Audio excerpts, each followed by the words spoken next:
Hey guys, welcome to another game review. So, yeah, you took about time reviewing the first game, one of the first games I got for my Nintendo 64, and I decided to try my Legend of Zelda game, Majora's Mask, and I am disappointed because it said I need a thing, I believe it was memory to go in the bottom of my freaking controller, and they didn't give it to me. No, they did not. So I guess going to keep it for show, or I can ask one of my friends who does have a Nintendo, because he says he has a Zelda game, and he says he has a Nintendo 64, so I'm going to ask him if he does, because I really want to play this game. So in any case, let's review, I guess, a Batman game?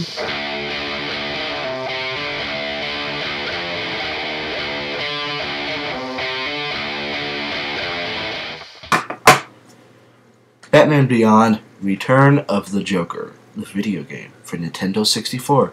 Yes, I actually decided to bring my Nintendo 64 here because I left it at my dad's for a while. So I decided to bring it here, just play the game and go ahead. And was this game good? Not really. It really disappoints me that this game didn't live up to my expectations, really. When I was looking through games on Wikipedia to see what kind of games came out for the Nintendo 64, I saw a lot of great titles. Super Mario 64, Duke Nukem 64, Star Fox 64, of course, that game I wanted, except I'm pretty sure it's going to come with a thing for the controller like Legend of Zelda did, except they're probably not going to give it to me. Whew. That is a mouthful right there. But technically, well, pretty much, I was really upset that this game did not live up to the expectations I had for it, which will explain the score I'm going to give it in the end of the review. So pretty much, you are Batman from Batman Beyond's era, Terry McGinnis, and I'll admit, I love Batman Beyond. Batman Beyond was a cartoon that I grew up with, and the movie was awesome. And I will go make a video on my main channel, and on this channel as well, about movie games.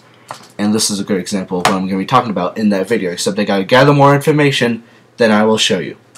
So pretty much it's kind of like in the story of the movie, except in the movie he doesn't go to Arkham Asylum, because in this he goes to Arkham Asylum, except there's a flashback to Arkham Asylum with Barbara Gordon, who was Batgirl.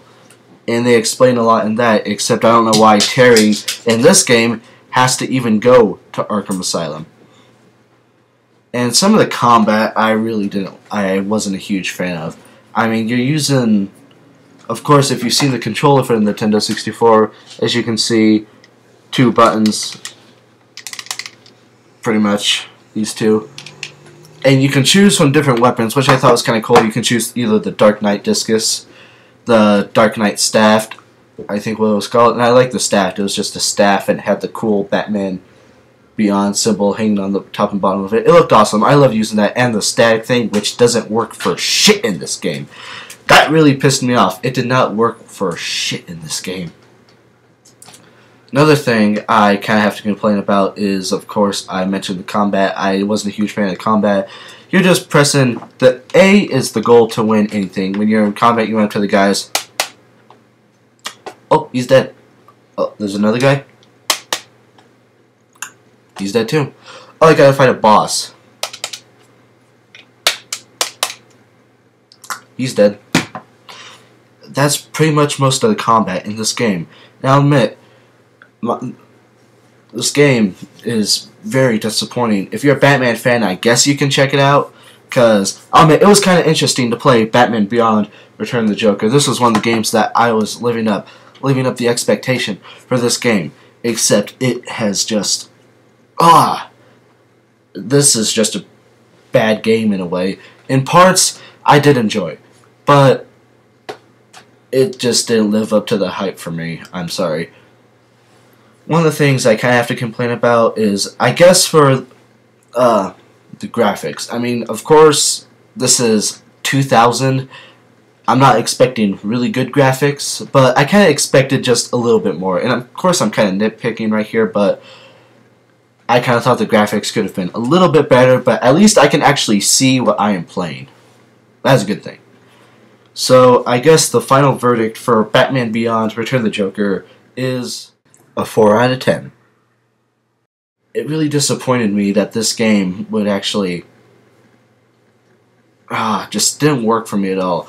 So if you're a Batman fan, I would recommend this, but I don't know if you will like it a whole lot. Like I didn't really like it at all, a whole lot.